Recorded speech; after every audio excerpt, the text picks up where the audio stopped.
안녕하세요. 방패 계열의 지원을 받아 제작되었음을 알려드립니다. 무책임한 픽은 드리지 않습니다. 좋은 정보로 본인의 후회 없는 선택을 하세요.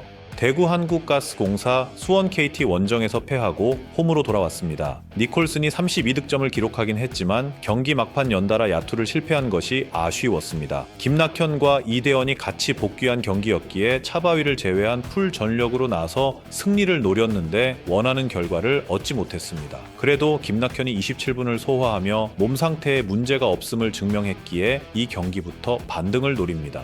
고양 소노 홈 경기에서 창원 LG에 연패했습니다. 창원 LG 상대로 홈 연전에 나선 이번 주 일정이었는데 두 경기 모두 승리의 기회가 있었지만 결과를 내지 못했습니다. 특히 목요일 경기에서는 감기 몸살로 이정현이 빠졌음에도 11점 차로 앞서고 있었는데 리드를 지키지 못했습니다.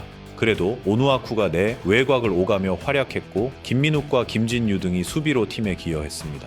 홍 박사 의견, 가스공사의 승리를 봅니다. 피지컬적으로 월등한 오누아쿠가 골 및 공격을 노릴 소노가 접전을 유도할 수도 있습니다. 이정현도 감기였기에 돌아올 수 있는 원정팀입니다. 그러나 김강선과 박종하 등 소노의 외곽을 책임지는 선수들의 야투 기복이 있기에 원정에서 고전할 수 있습니다. 니콜슨이 꾸준히 25득점 이상을 해주고 있고 벨랑엘과 신승민, 김낙현이 에이스를 지원할 가스공사가 승리할 것입니다.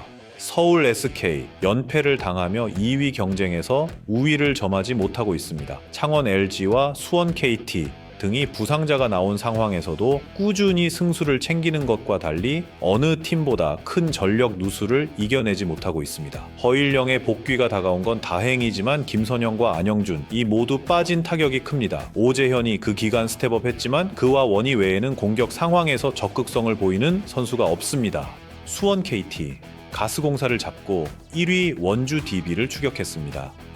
허훈이 부상으로 인해 다시 빠진 상황이기에 고전이 예상된 후반기 초반인데 흔들리지 않고 있습니다. 미니 슬럼프를 벗어난 하윤기가 매 경기 국내 최고의 빅맨으로 잘해주고 있고 베스는 가스공사 상대로 29득점 10리바운드 5스틸을 기록했습니다. 신인왕 경쟁에 뛰어든 문정현이 잘해주는 점도 인상적입니다. 홍 박사 의견, 수원 KT의 승리를 봅니다. 서울 SK는 주중 동아시아 슈퍼리그에서 중결승에 오르는 등 성적을 냈습니다. 그러나 여전히 팀에 부상자가 많기에 리그에서는 경기력 기복이 있습니다. 원희의 페인트존 침투를 하윤기와 베스가 협력 수비로 막아낼 것이고 문정현과 한희원이 홈팀의 외곽을 강력한 수비로 막아낼 수원 KT가 승리할 것입니다.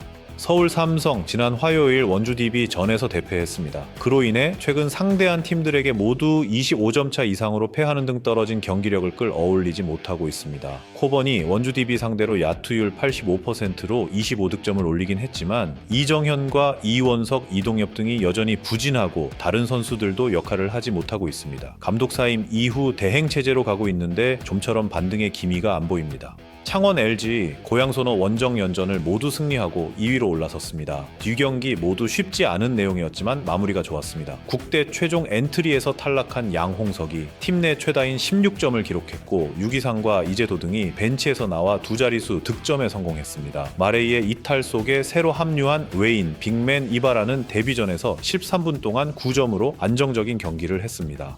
홍 박사 의견, 창원 LG의 승리를 봅니다. 서울 삼성은 레인과 코번 등 타 팀에 밀리지 않는 웨인 듀오를 보유했습니다.